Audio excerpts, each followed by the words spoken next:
Hello, everybody. Welcome to Best.Framily. I'm gonna wait to give people some time to come on in the room.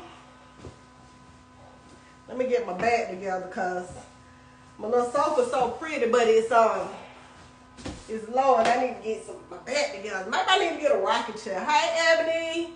Hey, Rhonda. Y'all, tonight my bestie could not join. I know she here in spirit.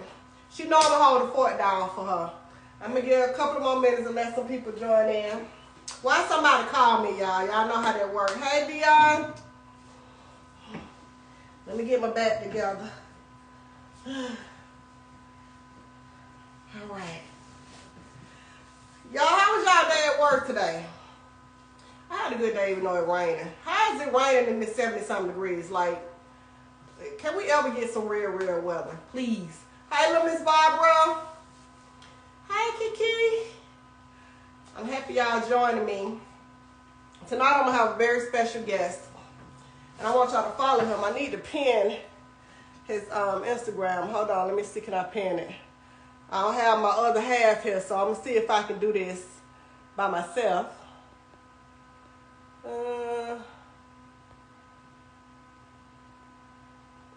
Now, how can I pin it? I don't even know. See that?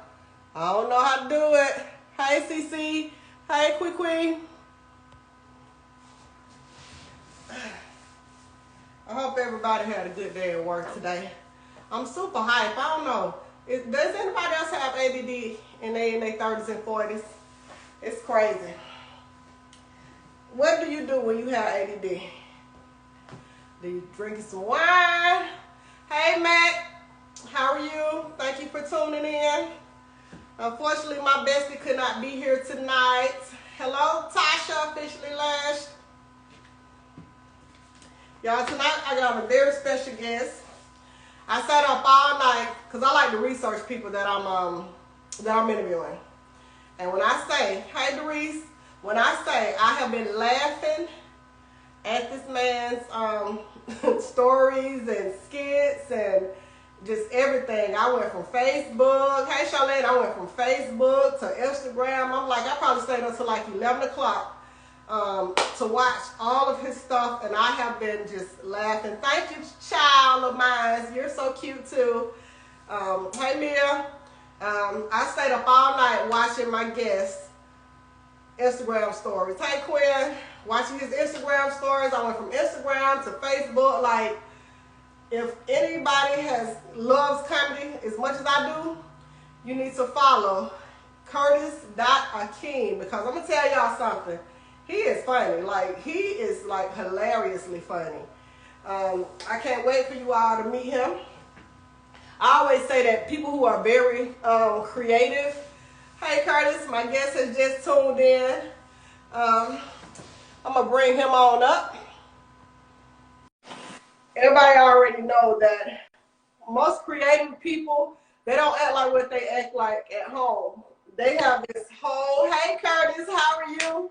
Hey, how are you? I'm good. How about yourself? I'm wonderful. I really appreciate you. I know you're a very busy person. I sat up till about 12 o'clock. I told Mia I've been researching you for almost when you gave me the green light. I told Mia that I gotta really research him, like, cause she'll show me little skits here and there. And then I tune in. I'm like, but last night, I got the full Curtis Akeem experience, Dollar Watson experience. Got you. Tell us a little bit about yourself. What made you want to get into comedy? Were you a class clown? No, actually, I never thought I'd be in comedy. Comedy was just I started making videos and things started happening for me. So I just stuck with it and just started to develop it. But I never thought I'd be in comedy, honestly. So it's all God, man. It's all God. And I hear the church. I heard the church in a lot of your skits. Like, really, for real, like, you're a comedian, but you really got the gift of preaching. Like, you really got it. Like, I don't know if you grew up under pastors or you was like the little boy in the first pew in the church just watching. Like, you got it down pat. Yeah, I'm a church boy. I mean, at the end of the day, my family full of preachers, so that's how that goes. Growing up in the church, being in the church, I still serve as a youth pastor even now. So, Oh, you I know. know. I researched it. I Oh, okay. researched. Okay. I know you're a youth pastor. You do a lot. You're a band. You play the drums. Yes, I do. You're a pretty. So look, I saw this skit where you went in. I don't know if it was an IHOP or wherever you was with this little 8-year-old boy. Oh yeah, yeah, Oh my goodness, did he blow you away?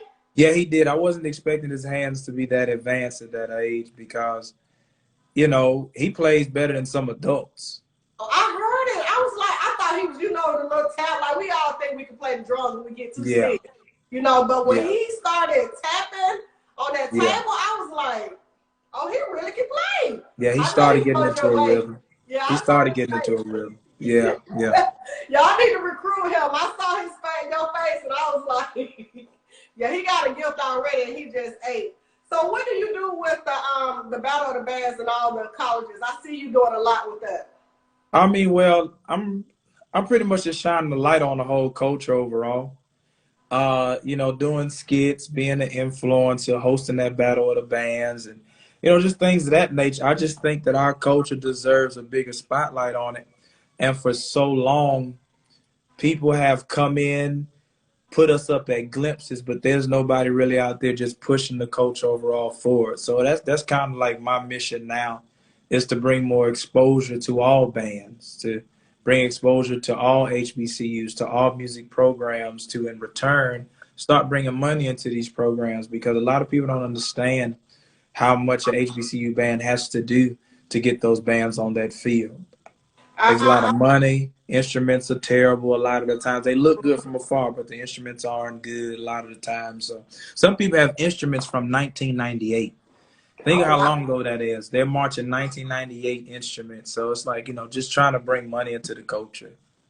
Somebody asked the question, what drums you play? I play them all. Now, I primarily played snare, march tenor drum as well, things of that nature. So yeah, drum set. Okay, okay. And I heard you can sing. Sing. I ain't gonna say sing, sing, because I heard. Oh, yeah, I mean that's how I started out. I started out being a singer, so that's where the whole entertainer thing comes from, is Mhm. being a singer. I can't sing right now because my voice is still Oh no, recovering from I was Saturday. gonna ask you because you You talk a know, lot, so I know you probably raspy. yeah, but other than that, yeah, that's how I started this whole entertainment thing. So when people say, "Oh man, you're so polished on stage," it's simply because I was a singer first. You know. Yeah. Did you work with some entertainers in Atlanta? Yeah, I worked with quite a few. You got a Big Boy. I was on tour with him. Worked with Future in the past. Who else did I work with? I worked with a lot of people. It's hard. It's hard to remember. Waka Flocka, Michael Montana, the Rich Kids. Like it's been a few. There's been a Okay, few. okay. Did you have your own band? Yes, I did. I had my own band called the New OGs at one time. Very big band, James Brown style. People just started going their separate ways because they started becoming successful. And yeah, but I did. I had a big old band before too. Do you want another band? I think you should do another band. Now we're in the process of it. Some of the old members, some new members. So we've been talking about it, just trying to make it work. Yeah. Somebody said you should work with my bestie, Chemistry. You need to look her up, Chemistry Music. She has a single called Is It Real that's rotating. It's really positive right now, and I love it. That's one of my favorite Okay, songs. okay. Matter of fact, there go my boy Vic right there. Vic is actually the MD of my band, and he's always produced a lot for me. So Vic just logged on up on here. What's up, bro? Okay, well, hi, Vic. How are you? Working with a great man such as Curtis. I was watching your stuff till about 12 midnight. So, and I had to wake up at like 6, and I'm like, because I wanted to get the full Curtis experience. Like, you do a lot. You're always Yeah, touring and going to different colleges. And I yeah, love that you support the HBCU. My niece graduated from Fisk. She had a Gates Scholar. She could have went anywhere in the world. And all my niece said is, I want to go to an HBCU. And yeah, me, I didn't go to college until I started like in 2015. And I just graduated with my master's last year. But I never knew what HBCU meant. Like, they didn't teach that in school. Like, it means yeah, historically black college and university. You know what I'm saying? It was just like, I know I stayed around colleges, when I first moved to University Homes over there by Clark, that's when I started getting into the band experience. I heard that on Fast Street. I'm like, what is all that noise? I mean, bands turned me on, even when I went to Carver High School. You know, Carver had a great band, but I'm going to tell you who band was good in my days in the 90s. Washington High. Oh, yeah. Washington High. Yeah, First of all, yeah. they had over, seemed like 10,000 band members. Back in the day. Back in the day, they was a force to be reckoned with. And somebody said, what else do he do outside of band? I do it all, man. He does it all. I'm gonna give you what I know, and then he can tell you if I'm missing something. He's a youth pastor. Mm-hmm. He's a band director. Plays the drums. Mm-hmm. He's a comedian. Mm-hmm. And I'm missing something. I own a trucking company too. Okay. So he does a plethora of things. Like he's like this one-man machine. Like you had people repost some of your skits, especially the whole Dollar Watson stuff is hilarious. Thank I heard how you came up with that. I think it was your father's last name, Watson. Yeah. And so you know how to research it. Yeah. I always wanted you know, like I said, the man who I reverence as my father has since gone on to be with the Lord, going on 3 years in March. And but I always wanted to meet my biological father just to kind of see, you know, what he was like. And upon meeting him, I realized he just wasn't my type of person. And he didn't want anything. Why do you say that? Was he like living a lifestyle that you wasn't accustomed to, or he just wasn't a father figure? He wasn't a father figure. He didn't want to be in my life. He didn't want to be in any of my siblings' lives except my older brother, because he raised him. But other than that, for whatever reason, he didn't want a connection with me. And the reason why he didn't, I can't say for whatever reason, he wanted a connection with me till he realized he couldn't lie to me about his lifestyle. Yeah. So he tried to keep my brother from me because he knew my brother would tell me a lot of things about him. Mm-hmm. And so once I found out about him, he ceased all communication with me. And I always felt like, you know, you had an opportunity to build with me and you chose not to. But I'm going to make it to where you have to see me all the time. Period. So if you get online, you got to see me. And what better way than to use his last name to make fun, make light of it. Because like I said, my comedy is very therapeutic to me. So I'm not upset with him, but I am a little petty as it relates to that. So. Yeah. Ain't nothing wrong with that. I love the whole Dollar Watson skit. Like you do so many different things, and you got to be tech savvy because I see how literally I was watching one of your skits and you were like, and it's so funny because my grandson, and he's just 5 months, he loves Blue's Clues. And when I saw that skit, I'm like, oh my goodness, I got to show this to Anika and my son because he sits there at 5 months and he watches Blue's Clues like he knows what's going on. So your backgrounds and all the visuals that you have, you got to be tech savvy. You got Yeah. You definitely have to. I'm actually coming out with a course on how I actually do it. That's right for people like me who don't. The social media stuff is all again new. Like when social media first came out, I was on Facebook only, and then I shut down social media to focus on school because I couldn't be scrolling at night looking at people's posts. And you know, you learn about everybody's lifestyle. I call it fake book because sometimes what people put on Facebook is not always what it is. It's a lie. It's a lie. So it aggravated me. So I was like, let me just get off of here and focus on school. So I just recently got back on a lot of the social media platforms, which now is the way to promote and have businesses and have people see what you do. And what you do is a lot, and it's like so entertaining. Like I love comedy. Comedy is like laughter to me, and I was a class clown. So when I asked Mia, could I interview you? I knew I wanted to interview you because I'm a class clown, and I love to laugh, and I love to see people happy. Now let me tell you what I think. A lot of creative people, and I tell my friend in chemistry this all the time. Somebody said, where does he pastor? You want to share your church? Embassy City, off of Fulton Industrial, 325 Industrial Circle Southwest in Atlanta, Georgia. Okay. All right. And so you are a big inspiration to a lot of kids, and I know that because I see how the band members, they gravitate towards you. They love you. They laugh with you. You make them laugh. Y'all like a big family. It's like even people like you just meet People Yeah. just like I saw people like just waving at you. You like a real Yeah. celebrity, like for real. I Like hate that word though. I yes, you hate that are. You word. are a celebrity. You light up people's rooms when you come in it. Yeah. I hate that word. But I mean, but I get it though. But I think it's a matter of I like to let people understand that I'm the equivalent to a dream manifesting, right? Mm-hmm. Because for so long people have been so obtainable, and not just people, just goals, whether it's money, whether it's a job, whether it is a career, whether it is whatever it is. I like to remain reachable as much as I can because I want to let people understand that whatever you want to is very reachable, Mm-hmm. you know, because so many people, especially people in college, when you're in college, you're dealing with a lot of different forces, a lot of different pulls. Am I going to make it? Am I going to prosper here?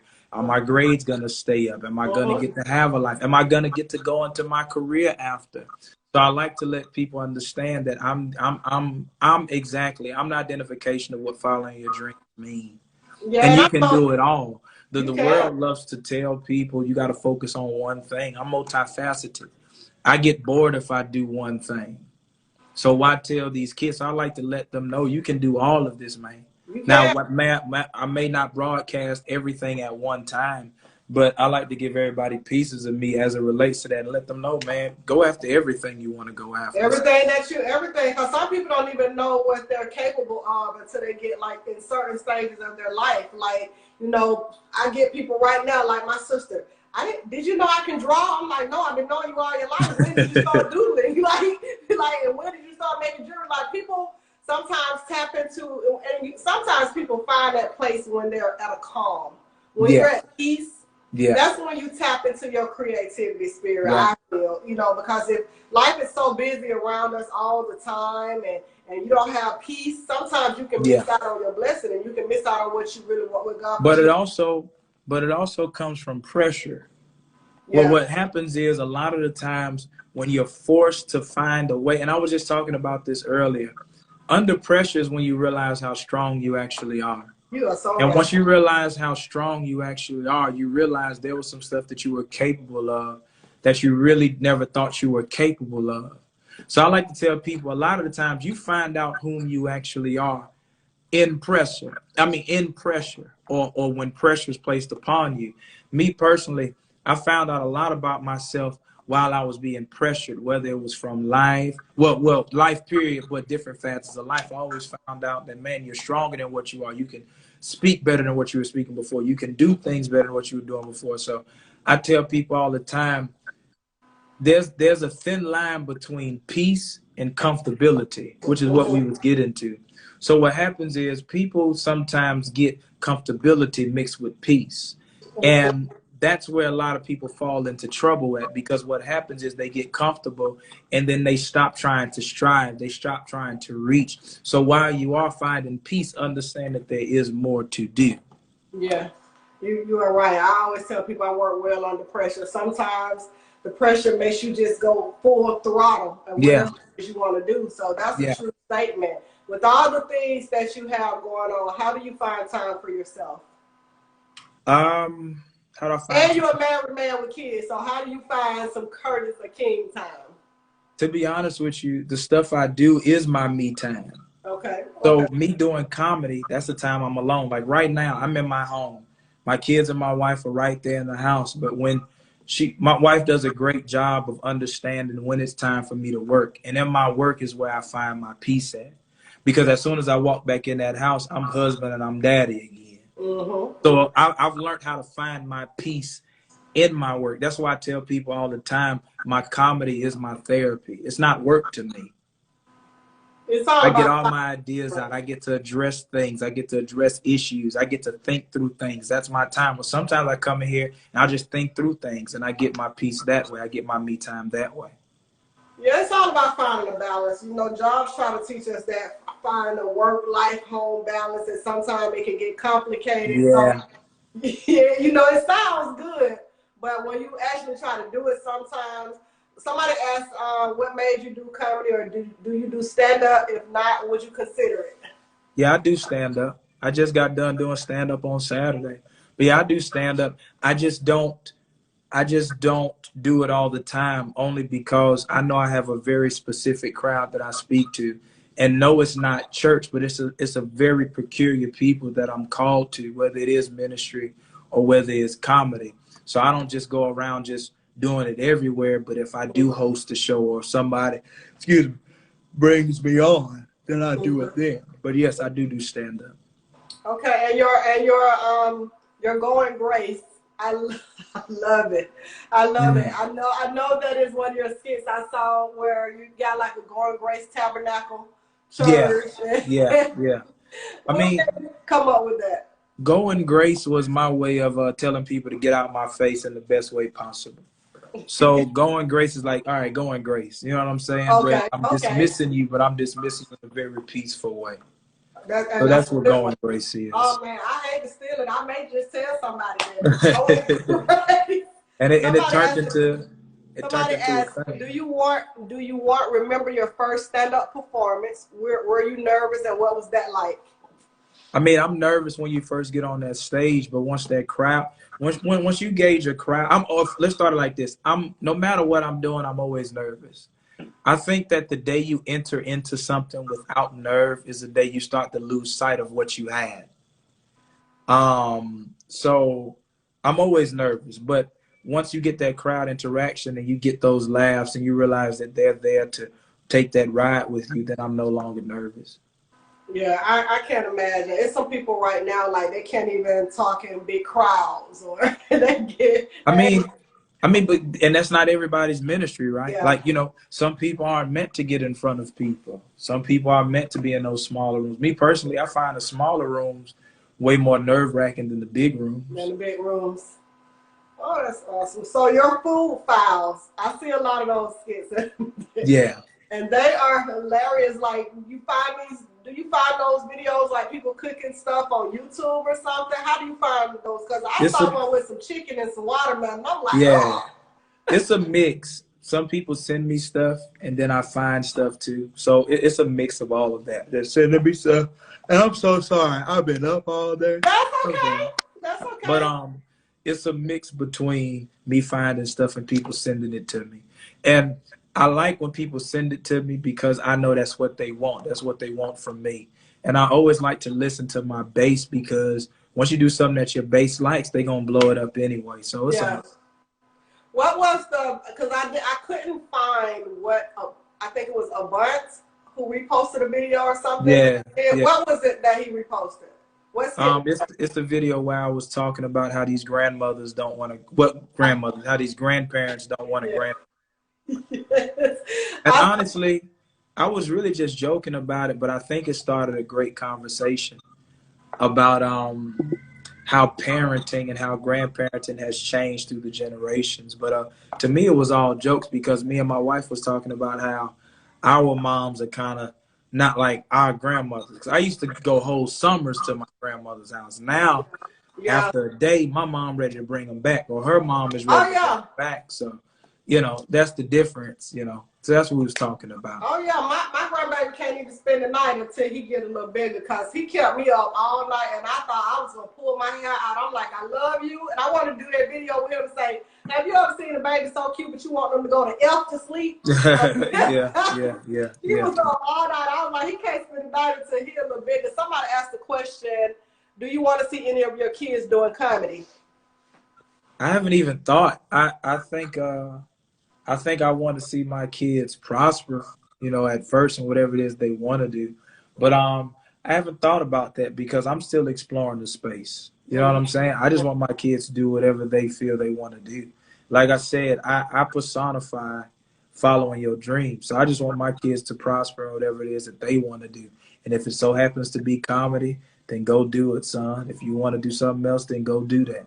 Just really go do it and go forward, Yeah, I saw when you had your kids on stage, I think. Hey, yeah. Robin, I saw you had your kids on stage, and I think it was Lexington that was on the drum set. Does he try to play the drums? Yeah, he has a drum set actually right over here.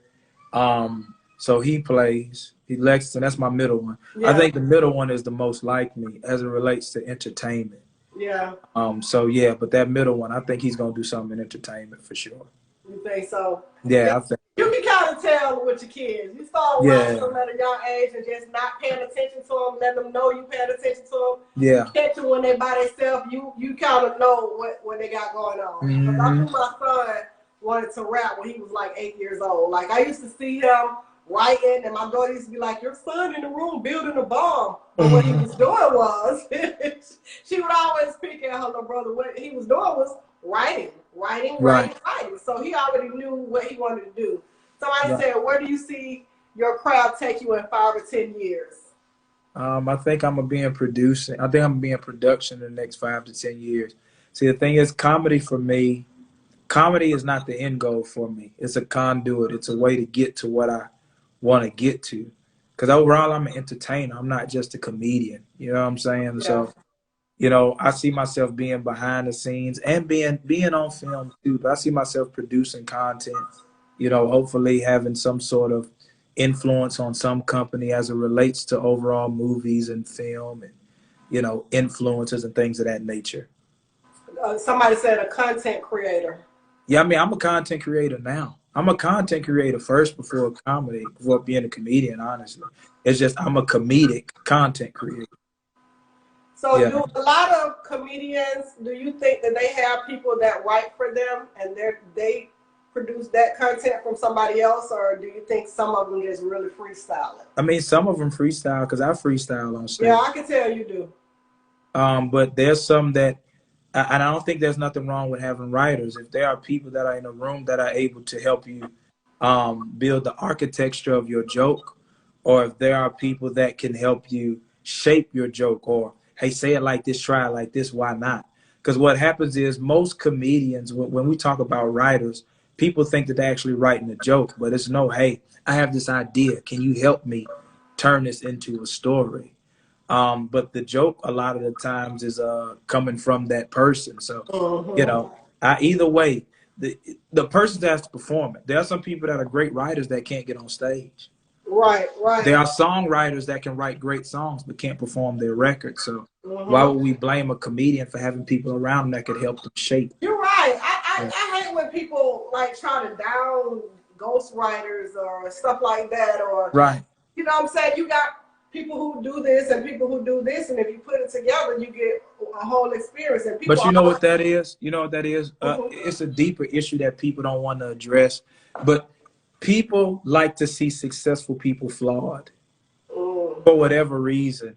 Either it makes them feel more human, or maybe they feel like I feel closer to them. So a lot of the times when people are attacking something that they see as a weakness, it's simply because they're insecure about themselves. So a lot of the times when we talk about, oh, they have a writer, that's just you trying to find a way to discount whatever it is Whatever they that are. craft is. But that person still has to get on that stage and perform it. So do they get accolades for that? That's why with the whole Drake thing, for example, even though he was an artist, people talked about Drake having writers, but let's be real, Drake is constantly touring, Yeah, constantly in the studio. Does he really have time to write everything? And at the end of the day, right. if we heard those records on somebody else, would they perform as well? So there still is some sort of anointing there, um, that would allow you. Somebody said Drake ghostwriter the best rapper, no cap. Either way it goes, but Drake had to perform it. There's some people who wrote for Drake that you wouldn't want to see perform those records. We've heard some of the references. They aren't good until Drake has that magic. Drake was given something. Just like when people talk about Kevin Hart, I don't know if he has writers or not, but at the end of the day, Kevin Hart has a gift that those He writers around does. him don't have. Mm-hmm. So at He the end of does. the day, people like to attack flaws because of insecurity. So that's why I don't indulge in a conversation, because people just want to feel better about themselves. About themselves because, like you said, because of insecurity. You better preach. Does your comedy reach the pulpit? Yeah, I mean that's an easier way to disarm people. Yeah. Now, do we have moments where if I am preaching that I do make people laugh? Yes, but it's to a point. Making somebody laugh is the best way to disarm somebody, no matter where you are. Whether even if you're just talking about worldly stuff. When people talk about how that ugly boy get that fine girl, he made her laugh. You understand what I'm saying? Mm-hmm. Or if I make you laugh, I'm in your heart, I'm in your soul already. So now you'll be able to have a conversation with me. The problem with the church overall is the church for so long has tried to beat people into submission with Christ, when in all actuality, a conversation, a soft, heartfelt conversation is needed. So at the end of the day, I just add laughs into it. That's awesome. The whole your church background, it brings the person, it brings you out. Like I saw a couple of skits of yours, and I thought actually you was in church for real, preaching, and then I was like it was the Going Grace Tabernacle. But I could tell you have that gift and you have that skill. I saw that you were online with one of my favorite actors. What's his name? Jason Weaver. Jason Weaver, yeah. Yeah, I saw that. He's a funny dude. He's a funny dude. Have you met him in person? No. We just connected online, but we do plan to meet when he comes back to Georgia, and work on some stuff together. Shout out to my boy Jason. But it's just the power of social media. You know? My bestie is in here, kimistrymusiq. She says she come from the beating Christ into era. What does that mean, bestie? I mean, no, that's what I just said. Like, you know, the old school church wanted to beat you into believing in Christ, or they wanted to beat you down with the word without actually having a conversation. And that's why a lot of people flee the church. But I think the church is on a resurgence because there are people like me that are willing to just have a conversation. I think my best ministry is out of the pulpit anyway. The pulpit is for the people that are already there. But the best part of the ministry is being able to go onto the streets and talk to people that I talk to. I have strippers that follow me, and I have pastors that follow me. I have thieves that follow me, and I have Fortune 500 CEOs that follow me. So be able to have that type of dominion, you have to approach it with a certain level of sensitivity that a lot of churchgoers don't, because they never learned how to be sincere in Christ. They just always regurgitated what they've learned. Yeah. The beating in Christ is like a lot of the old school churches, like when I went to with my grandmother, you know, throwing it at you without having a conversation about why this happened. Kimistrymusiq said the world wants to hear it, they don't want to be forced. Yeah. Correct? Yes, but that's what not even want to hear, because they've heard it so many times. They want to understand. Yeah. And what happens is there's a level of comprehension that the church hasn't allotted to the world. Just, we love God, and this is why you should love God, without actually breaking it down. Or even, I mean, a lot of the church uses scripture out of context, which adds to the confusion. You know what I'm saying? So the church wants to understand our God. It's just for so long we've kept our God a secret, and you should just do it just cause. Like, no, why? It is okay to question the Bible. It's okay to question somebody's faith, and you should have enough in you to be able to answer those questions. If not, then you need to shut up. Yeah, that's why that's preach. Because let me tell you, when I was going through my cycle of not being off topic about what you do, but when I was going through my cycle of trying to find out who I was when I was younger, and where I wanted to be. And you know, my grandmother, we grew up Christian, and then I was like, oh, she's so mean, I don't want to be a Christian. Yeah. So I'm gonna find some kind of Christian shit like that. So I was searching for I was trying to find myself. Like, and I believe my mom was too, because we was at some church in the West End called Shrine of the Black Madonna, and I'm like, what is these people got this stuff on? Why all the women cutting their hair? You know, like I was questioning everything, and she would be there saying to me, be quiet, be quiet. I want to know, why does everybody have on white, and why all the women have these little short afros? Like, so when she started telling me she was gonna cut her hair, when they told her she had to cut her hair, we left the church, because my mama wasn't with that. But you know, it's okay to question, and I tell people that. Like, I have people in my family members that are into everything. Now, do I believe everything? I don't believe everything. You have to lean on your own understanding of certain things, and that's where people fail. Some people will just follow this, follow, and you will lead yourself into a brick wall, because what if that person you follow get into some scandal? That's where research goes into play. But I mean, people in life overall, of course we use church as the example because it's a smaller atmosphere. But overall, what happens is people want to cling on to something without doing research for themselves, because that's the hard work. Because in researching anything, whether it's God, whether it's the president, or whether it's just any sort of leader, you'll find out that, once again, you have to do this for yourself. Your the church can't be the only saving place for you. Your home should be a safe place. Your car should be a safe place. Hell, even your death should be a safe place. But what happens is most people don't want real salvation because real salvation takes real work.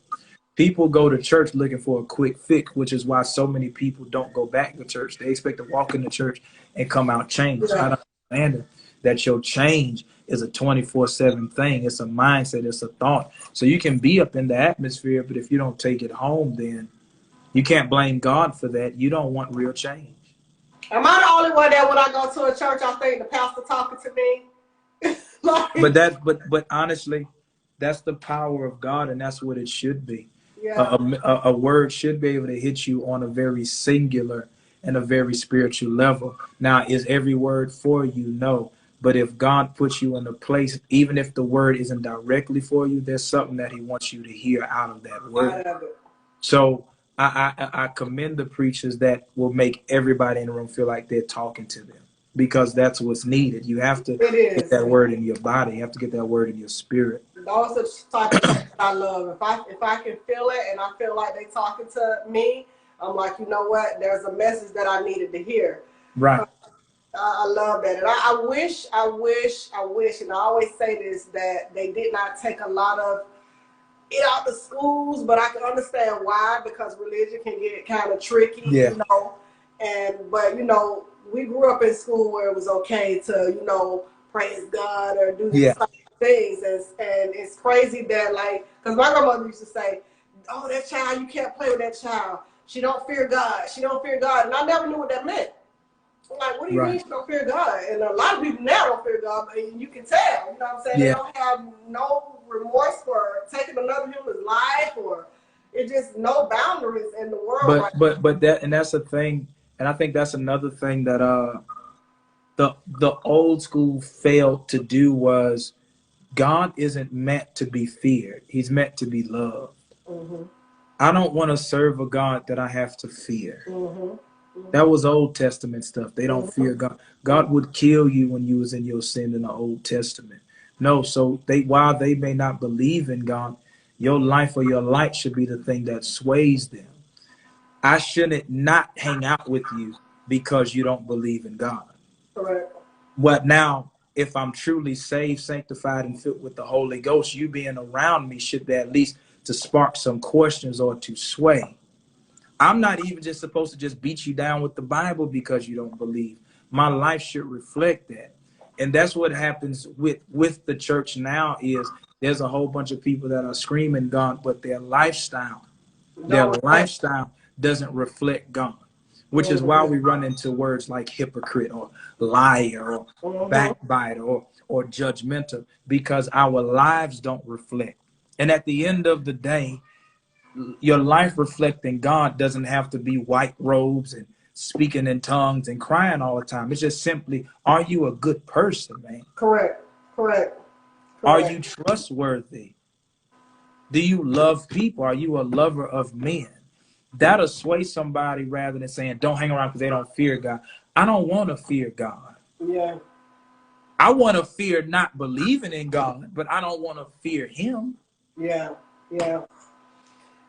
Curtis, this has been an experience. Like, I knew our interview was going to be lit because I watched you, and I know you don't like the celebrity word, but I just can't. You want to do movies? Do I want to do movies? Yes and no. I've had the opportunity to be on film sets before, whether I was an extra a few times or whatever. And shooting a movie is hard work. And those actors have a passion for it. Mm-hmm. Now, do I know if I have a passion for it? No, I haven't been asked to be in a starring role or a role where I'm actually treated like an actor. Mm-hmm. So I don't know. We'll see after the opportunity comes, and then if that's gonna be the last movie I shoot, I'll let people know. Like, I don't want to do it. You know? You don't want to do that. No, you want to stick to what you do. Yeah, I don't know. I don't know yet. What projects do you have coming up? What projects? I got an album coming up. We're actually gonna start recording hopefully next week. We're working on me shooting my own comedy special, and that's really about it. We're just taking this time to really run up these shows. I'm on campaign. Like, right now I'm out here, you know, kissing babies and shaking hands. So Yeah. am I planning a lot of stuff? Nah. But my plan is to just go to these shows, love on these people, help them fall in love with me more. Baby, she said projects. She ain't say. My wife is on here, y'all. I see Bite My Dimples, Mia. What is in Baltimore Friday? You got Oh, a it's a battle of the bands that I'm going to in Baltimore on Friday. To just go, just be a social media influencer, go love on the kids, go say what's up, give some kind, inspirational words and things of that nature for CIAA. Okay, that's a project. No, I'm just kidding. No, that's a whole project. Yeah, I mean that's life though. That's life. That's something that I do. That's something you do all the time. Yeah, that's something I do. How can I ask how old are you? I'll be 33 March 11th. It seems like you don't live the long life doing all the things. I mean, I tell people all the time, I thank God that I've lived a couple different lives. I know that. Like in my short amount of time on this planet, I've been in a couple different places. I've experienced a couple different things that have culminated into what I am now. So I have lived a couple different lives in a very short amount of time, and I'm blessed for it. I've been on a multitude of different platforms in a multitude of different ways. So that's all it is. I have not. Have you done a battle? I'm sure you have. I just didn't see a video. Have you done a battle of the bands at the new Mercedes Benz? No. Only because they haven't. They had one, but it was before I started getting popping. But I was just at the Gas South Arena in Duluth over the weekend, 15,000 people. You know, so we just did that one, and that was cold.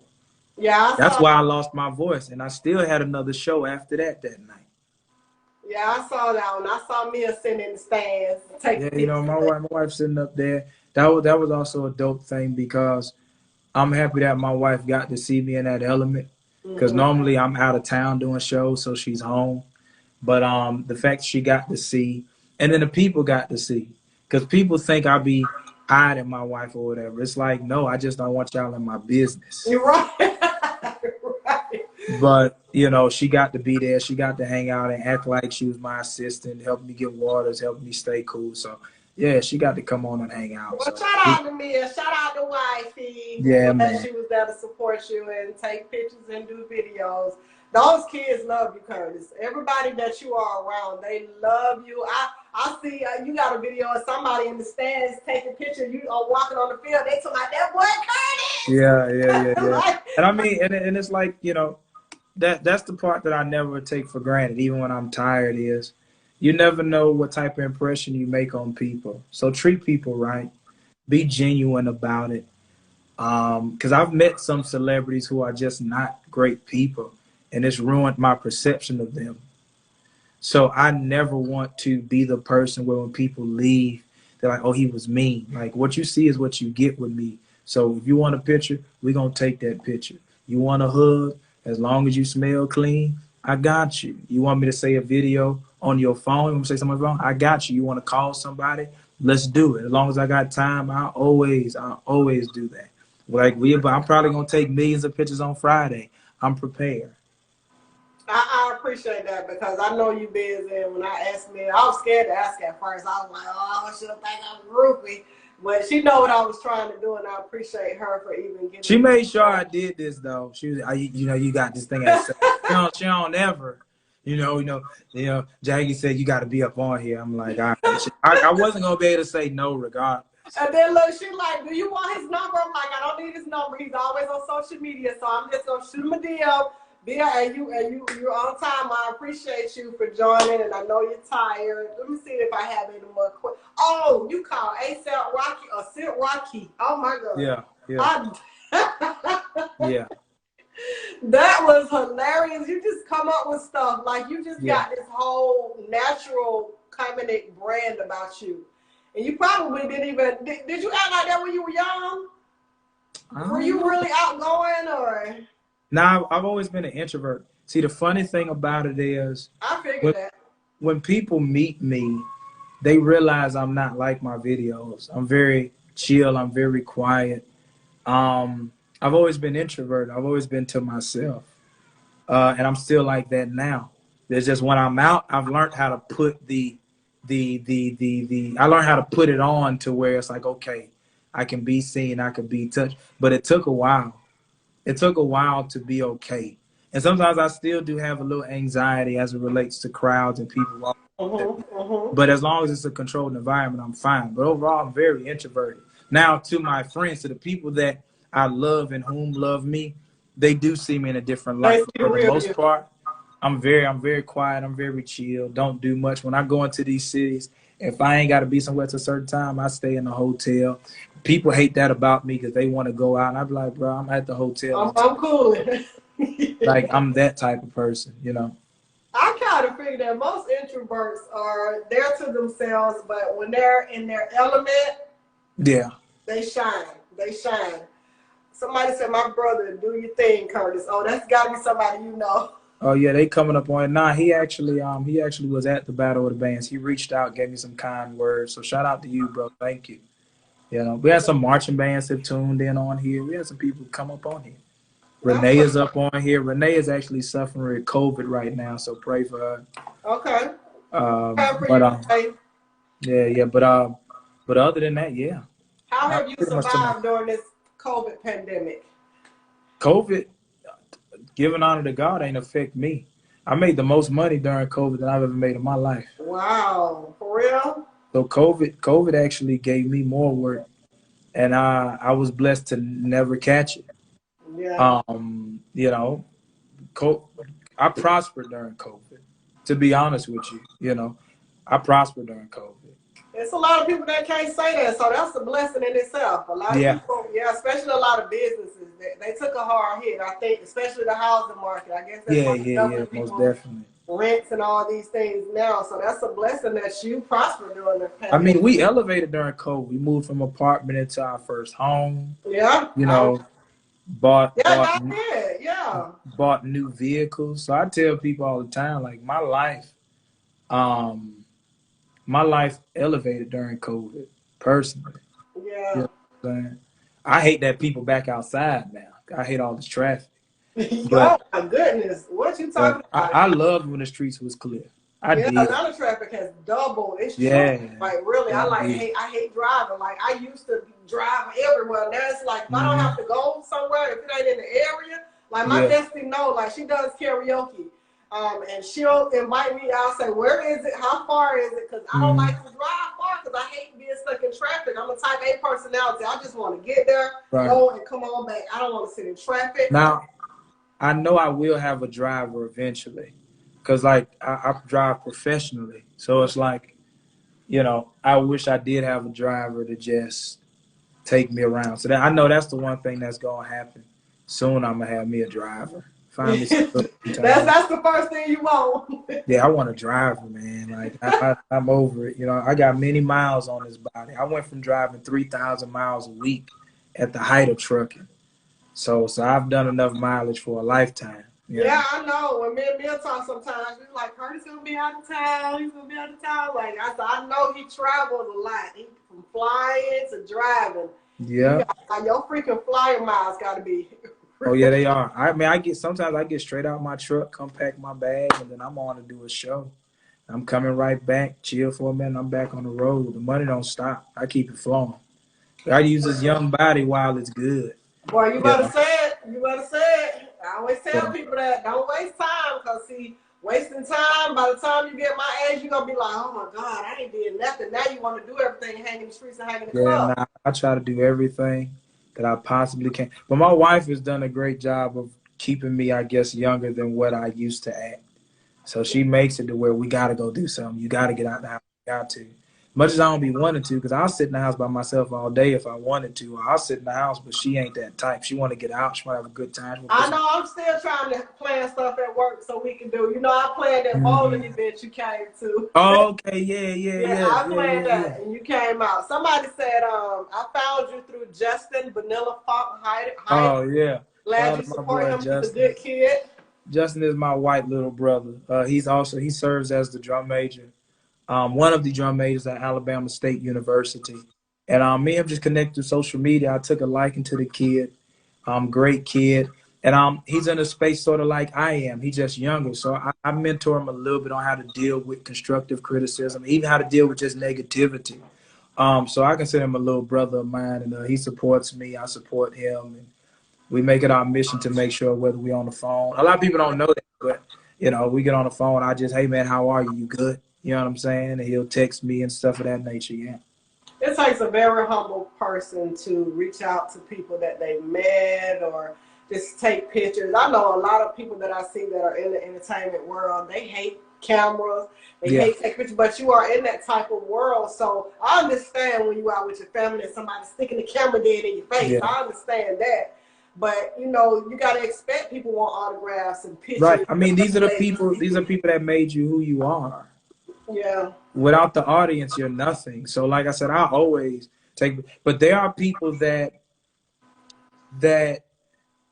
know me enough or feel my energy enough to be like, well, you more like a homeboy. Like, I don't even want a picture no more. Like, you made me feel real chill. Like, there's some people around me that probably see me on social media and they meet me for the first time and they don't ask for a picture. They just enjoy just being around me. Because, huh? Because of your energy. Yeah, you know what I'm saying? Because a lot of the time I'm just chilling. And there are some people that have admitted they're afraid to ask for pictures because they've either met people that said no or because I look like I'm busy. But I'm like, man, come on, take the picture. We good. You know what I'm saying? Like, we all right. Because I'm enjoying it too. Yeah. Like, all of this ain't work to me. I'm getting paid to be me. How many people can say that? I'm getting paid to just show up and be me. I'm enjoying that every waking day. Now, as long as you don't do nothing crazy, we can do a whole photo shoot. I don't care. Right. Well, I'm glad you got that sense of humbleness. That'll take you far, because I've heard some of the diva stories about some of the people that are in that world, and and they don't know that stuff follows them. People don't want to work with you, or people don't want to. You know what I'm saying? People stop supporting you. Yeah. The audience is your support. But either way, it brings hate regardless, whether you take the pictures or you don't. Because there are people that literally don't like me because they tired of seeing me. I can't believe that, for real.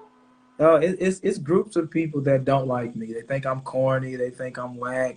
And it's like, you have to ask yourself why. It's two different levels to that. You can really just not like me because you think I'm whack, and that's fine. I'm not everybody's cup of tea. But when you go out your way to make it known that you don't like me, that's something within you. Or when you say, I'm tired of seeing him.